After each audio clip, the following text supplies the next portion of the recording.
श्रीक्षेत्र विकास मंच आनुकूल्य चलित वर्ष 20 और 21 तारिख में बेलाभूमि ठारे पुरी महोत्सव अनुष्ठित होगाक जाऊँगी आज एक सांबादिक सम्मेलन में मत प्रकाश पाई। इस सम्मेलन में राज्यसभा सांसद सुभाषिष खुंटिया, मंचर साधारण संपादक लक्ष्मी नारायण पृष्टि, मंचर सभापति विनोद कुमार पंडा, वरिष्ठ सेवायत रविनारायण प्रतिहारी, माटीमंडप शाही आखड़ार सभापति श्यामसुंदर महापात्र और हरचंडी शाही आखड़ार सदस्य कृष्णचंद्र पंडा प्रमुख योगदान करथिले।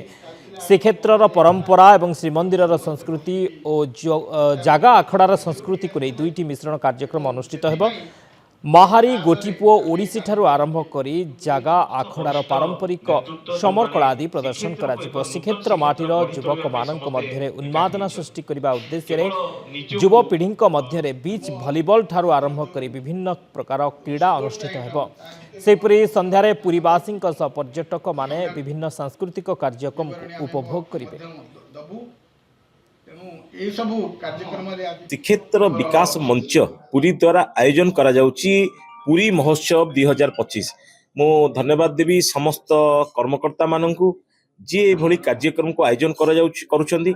श्रीक्षेत्रर अनन्य परंपरा, श्रीमंदिर संस्कृति एवं श्रीक्षेत्रर संस्कृति, जागा आखड़ा संस्कृति दुई जन को मिक्स करी श्रीमंदिर महारी ठू आरंभ करी गोटीपुओ ठू आरंभ करी ओडिसी ठू आरंभ करी एवं जागा आखड़ार जो पारंपरिक समर कला ताकू लोकलोचन को आनिबा पई पर्यटक मानक पाखरे सी समुद्र सोनाब बेलाभूमि रे आयोजन कराई कार्यक्रम को।